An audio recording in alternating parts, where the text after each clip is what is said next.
Welcome to another episode of Bossing Up Overcoming OCD. Today, I'm speaking with Tami Kiefer. She is the author of 2 books and nearly has 25 years of experience as a licensed therapist. So, if you're interested in learning more about her, her books are Preparing for the Jungle, Avoiding Snakes and Pitfalls on the Path to Healthy Love. She also authored the book From Chaos to Calm, a 6-step strategy to break through anxiety. So, if you're a woman in leadership experiencing anxiety, this is a conversation for you. Wouldn't you agree, Tammy? Yes, absolutely. I think many people, myself included, could benefit from learning about anxiety and OCD in the workplace, especially as your own boss. Yes, because so many of us deal with anxiety, self doubt, perfectionism, and the imposter syndrome. Just when you think you're over the imposter syndrome, it shows back up. Yes, I was just thinking about that this morning. I'm getting certified to do the Enneagram in my counseling. Wow. And but it's that thing like, wait a second, I don't really know it. I don't know it like those people know it. I probably maybe should wait and not dive into Right. that right away when because it does, you just sit there and you second guess yourself. I do it too. Yes. I mean, every time we level up, there's this like feeling of, should I really be in this arena? Do I belong? With that second book you authored, the 6-step strategy, can we dive into maybe one of those strategies today? Yeah, absolutely. I think the premise came from I'm helping people to stop trying to control the external environments Very and really go internally because that's when you have the most control over your life. Yes. And anxiety is about two things. It's not having a sense of control over your environment. And then it's the cognitive process where your mind goes into the worst case scenario and your what ifs and you just go down that rabbit hole. So I really help people before you can even start dealing with that cognitive stuff. I help you come all the way back and learn how to activate your left brain, incorporating some breathing techniques so that you can calm your mind, calm your body, calm your nervous system. And then your brain is actually ready to show up to deal with those symptoms of anxiety. Yeah. Okay. Because otherwise, maybe you don't have enough mental resources to deal with it. Exactly. Yeah, and then that makes you feel like you're spinning even more out of control because 'cause you're like there's a big difference between logic and emotion, Yes. and as women, we come into it with more of an emotional sense usually, and yeah, there's the logic, the strategy, the analytical stuff, but just you can't biologically, you can't use both sides of your brain at a high level of functioning, and so then we second guess ourselves even more like, "Ah, I know I shouldn't be anxious about this. What is wrong with me?" And then Mhm. we start to internalize all that and confidence starts to tangle. Yeah. So, with your steps and your strategy, it's helping activate the logical side of the brain. It is. If you think about it like a teeter-totter, when you get anxious, your right brain amps up and your left brain goes to sleep. So think about when you're doing numbers or any fact-based tasky type things. Example could be when someone comes in to see me in my practice and we go over paperwork, we go over just the logistics and insurance and all that tasky type stuff. They're fine the minute I say, "So, what's going on that made you want to schedule an appointment?" The tears start coming. And it's kind of like if you got into a car accident and the police officer is there and talking and what's your address and your phone number and but then what happened, it then all of a sudden it shifts. Yes. So, and anxiety is all fear based. It's all what if, it's all fantasy, which is all of your right brain. So we got to calm that right brain down a little bit and pull up the left brain so that then you've got a balance of the two. Absolutely. Emotions can be so all over the place, but logic, for some reason, it's like you can find your way back to that. That's pretty status quo in a way. I don't know. It just feels a lot safer in resorting to logic because our emotions can just be so up and down in a roller coaster. And you're right. We often make decisions out of emotion. Yes.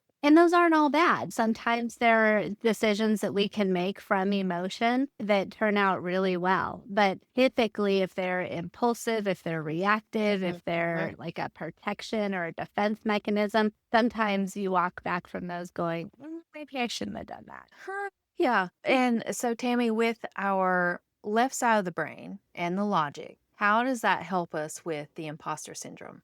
It helps you focus on the facts that you know to be true. Absolutely. And so then it allows you, yeah, you can even think about your career and going back through going, what all have I accomplished? Let me think about what I've actually accomplished. Let me think about the networking strategies that I've used. Let me think about what I have done to get me to where I am now.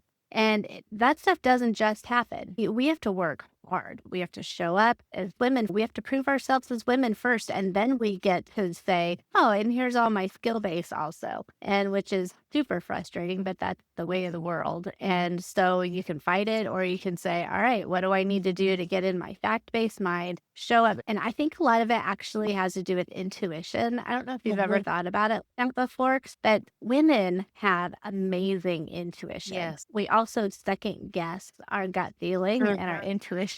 And I do it too. And I hate it because we are so, it's usually spot on. But with that imposter syndrome, you want to activate your left brain, focusing on the facts that you know to be true, being able to look at what's the proof. I need to prove it to myself so that I can get out there and show up the way that I need to show up. Mhm. Yeah, and I think this type of approach reminds me, have you heard of the technique called inference-based cognitive behavioral therapy? No, but I'm going to write that down Yeah. and get into it. It's ICBT. Okay. Yeah, it leans into the logic and the evidence and the fact. And it's so effective for OCD. And I even use it for anxiety as well because our fears are based out of emotion. And if we can help calm those fears with logic and evidence, why not? And you trust yourself so much more. I think that there's also a theory that I subscribe to where your confidence is high when your anxiety is low. But when your anxiety climbs up, your confidence goes down. And so everything that you're Yes. talking about is so confidence based. What benefits have you seen with women who have the perfectionism as well? So, using that logic based technique, how does that help them with perfectionism? So that's actually my third book that I'm Yeah. working on. Oh, Is teacher. I always feel like I've got to live my books before I write them.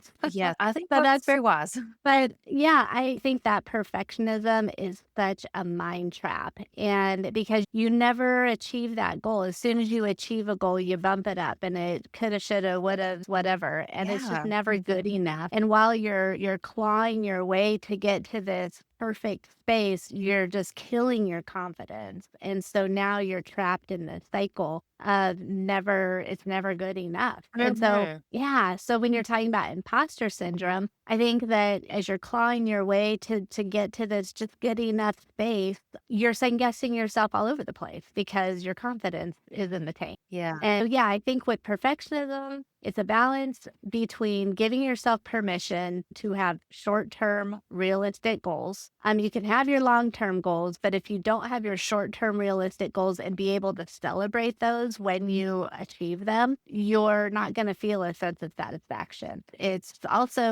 It's okay to have high expectations, but again, that's where the short-term realistic goals come into place. Mhm. Think of it as a stair stepper. If you were going to go run a marathon, I'm not a runner, but if I was going to go run a marathon, I would probably be like dead after a mile. So I have to cut it way down into these just chunk everything down. Maybe I need to go buy some running shoes before I even get out there because I'm not going to go running in flip flops, you know? Yes. So it's where are you right now and what can you achieve immediately so that you can feel like I did this. Yeah, like a And quick then win. yes, yes, the quick wins, Mhm. exactly. Mhm. We all need quick wins. If we have that quick win, I mean, we get that dopamine rush and we're like, "Oh, I want more of that." And Yes, then it just kinda yes. reinforces itself. Yeah, I totally see that. But you also have to give yourself credit for those quick wins also to say, That's so "Okay, key. look at what" yeah. You know what? It reminds me of that woman who they graduate with that college degree, even as maybe a single mom, right? So they've accomplished this great big thing, but they don't even wanna walk across the stage because they don't feel like it was good enough.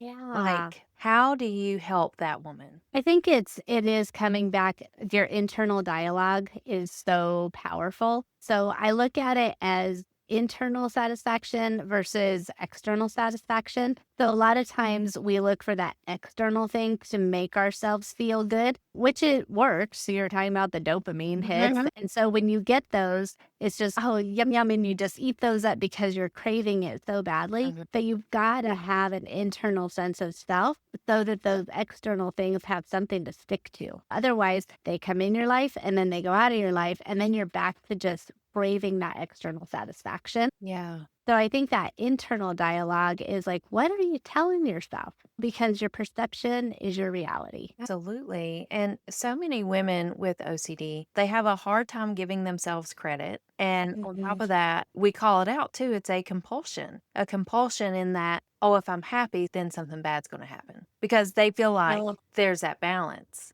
Like somehow yeah, the universe is going to flip on itself. So they're like trying to keep the honey. status quo of, oh, let's not get too happy or too sad. Just keep it and write it out. But that's not really living. So, anyway, have you ever seen someone kind of use sadness or depression as a compulsion? Like they're too afraid to be happy? Absolutely. I think that we can get real comfortable with what is comfortable. In a negative situation, if you set yourself up to be sad, if you say, this is just really all I deserve, maybe I haven't done enough to deserve the happiness. Yeah. Sometimes there can be a fear of being happy because Yes. it's like, oh my gosh, if I'm successful, if I'm happy, and success doesn't mean like material money stuff, it's your own success. But if I'm successful in my life, everyone else is going to have this expectation that I better keep it up. And if I can't keep it up, then I'm going to fail. And so you can Mhm. get comfortable, and comfortable doesn't always mean healthy. But Right. if you've lived through a lot of trauma, I work a lot with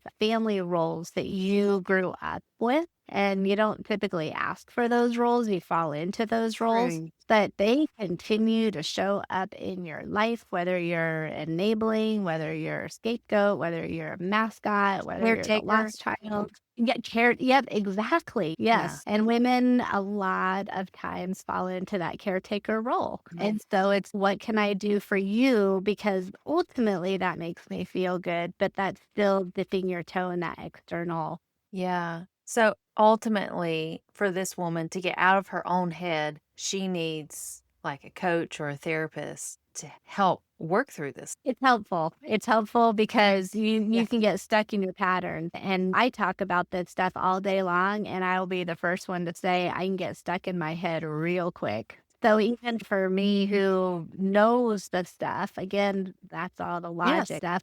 It's just so easy to get stuck in it. So when you're working with somebody to say, how did that work out? Or what was your internal dialogue? Or how often are you relying on external things to make you happy? Or are you really happy? Or what does happiness look like? How would you know if you were happy? I think that there's a lot of that where it's just guiding you to shift your thinking. Yeah. It seems very powerful. Tammy, where do you practice? I am actually all online. So since the pandemic, I never thought I would be doing counseling and coaching online, but here we are. So Mhm. yeah, so I do Zoom and phone sessions, which allows me the ability to extend my services. So Right. it doesn't really matter where you are. If you're in Colorado, I can take your insurance and it's more of a psychotherapy service. If we're doing outside of Colorado, it's a coaching experience. And so I utilize the two. Awesome. I'm stepping into the same space. So, Oh, yeah. yeah. Great. Yeah. Oh, fantastic. Thank you. Yeah. I mean, really, like the type of work